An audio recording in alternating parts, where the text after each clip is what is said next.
সম্প্রতি উমরা পালনকালে মক্কার মসজিদুল হারামের কাছে এক সৌদি পুলিশ সদস্যের হাতে এক নারী ও এক মিশরীয় নাগরিকের উপর হামলার ভিডিও সামাজিক যোগাযোগ মাধ্যমে ভাইরাল হয়েছে।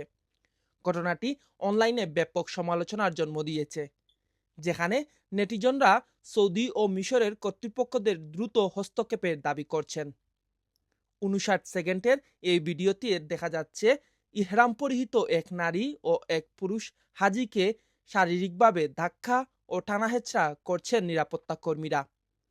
পবিত্র মসজিদের অভ্যন্তরে সংঘটিত এই ঘটনাটি ইসলাম ধর্মের পবিত্রতম স্থানের হাজিদের প্রতি আচরণ ও মানবিক মর্যাদা রক্ষার প্রশ্ন তুলে দিচ্ছে।